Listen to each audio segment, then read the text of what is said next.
visit to the doctor leads to more than $12,000 in medical bills for a California woman. Her case is part of our continuing Bill of the Month partnership with Kaiser Health News and NPR, examining unexpected medical costs. Lorraine Rogie says that she was billed for lab tests done without her knowledge. I felt pain and cramping, like menstrual cramps. Lorraine Rogie and her husband were traveling through New Mexico in May when she started to experience pelvic pains. She went to the closest in-network hospital and claimed she was told she would be given a routine swab test. 3 weeks later, the hospital bill arrived. It totaled more than $12,000, listing an entire testing panel for sexually transmitted infections that she didn't know had been ordered. When I found out from my insurance company that I was being billed for STI tests, I hit the roof. My husband and I have been married for 26 years. There's no reason to test for anything like that. Lorraine's insurance negotiated the bill down and paid around $4,000, but she was still on the hook for more than $3,000. I didn't want them to end up taking me to court, having that on my record, having to come back to New Mexico if they decide to file the court case. She paid $250, but when Kaiser Health News called the hospital about her bill, the remaining amount was waived 2 days later. Carlsbad Medical Center says that no additional tests were conducted beyond what the doctor ordered, and that they will charge lower costs in the future. I was greatly relieved, but it also occurred to me their prices are really high and they can waive it after this. What does that tell you? I mean, it tells me they're overbilling in the first place. Seems that way. Lorraine Rogie's insurer, Anthem Blue Cross, says that her case shows how much costs can vary in different settings. It says the lab fees reflected in the hospital bill were much higher than what Medicare is charged. We've done a lot of stories like this, where people are being billed for tests that they didn't I've had it happen. You have? Yeah, and it was several $100s, and then, you know, eventually it can catch up to you and hit your credit reports. Right. You have to stay on top of it. And then the red tape. You're your own advocate. You have to really pay attention. You do.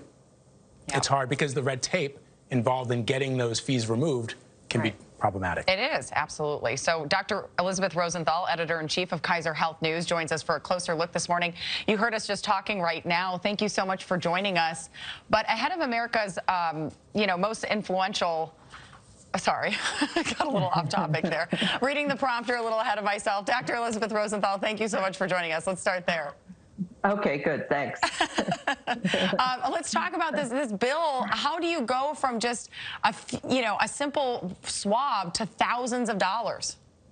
Well, what people don't know is that hospitals and doctors can mark up tests, lab tests of all kinds. So, and the markups can be crazy. Other insurers told us this panel may have cost a couple of $100s elsewhere. So my advice to patients is when a doctor says, oh, I'm just going to send off a little test, say, what is it and how much will it cost? And P.S., patients should know that if that cost sounds like a lot, they can say, I'll go have it done at a commercial lab where it will be much, much cheaper. Well, that's, as Drika said, you have to really be an advocate for yourself. It sounds like in this case that may have been hard, what you're talking about, to go get a second test done because she was traveling. So what do you recommend in that situation? Well, in that situation, I think you're kind of stuck, right? But I think you can ask in any situation. You wouldn't, even if you were traveling, take a car to an auto mechanic and let them do what they wanted without getting an estimate. So I think we need to feel more empowered as patients, because these bills, as we see, can be in the tens of thousands of dollars. You know, as I said, I did have this happen once, and you end up trying to negotiate. Is that something that you recommend doing? Sure. I always say don't just write the check, start negotiating, and Lorraine did that. It didn't get her very far in this case, and I think it's worth doing everything, but in this case, the best defense is a good offense. So ask in advance, get a price, and, you know, if it sounds high, take that swab elsewhere, get your blood drawn elsewhere. You have millions of Americans that are uninsured. How do you recommend those people go about getting these large bills? And how does that also just sort of overall affect your debt, your credit score? Well, this is why people get so scared, because the first letter you get is often a bill with a prompt pay discount maybe, and the second one is, we're sending you to collections and we're going to ruin your credit score. So Americans are good bill-paying citizens. They try their hardest. They set up payment plans, as Lorraine had done before we called and ended up with the bill waived. So there are these halfway solutions, but and you do have to fight. But it's unfair that patients, when they're feeling vulnerable, have to do this. So, you know, I'm looking for a better healthcare solution, not, you know, turning everyone into a healthcare prize fighter. Doctor, Congress passed a bill that will ban surprise medical charges. That's going to start in 2022. Do you think that that will have an effect on consumers for the better? Yes, absolutely. You know, but this bill, let's be clear, it's long overdue. Congress has been considering this for years in a bipartisan way. It will erase some of those really, really large out-of-network bills.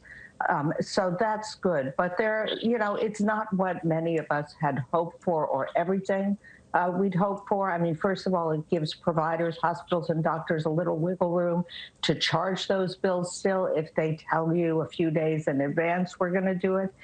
It also it protects patients from those bills, but requires the insurer and the hospital to negotiate.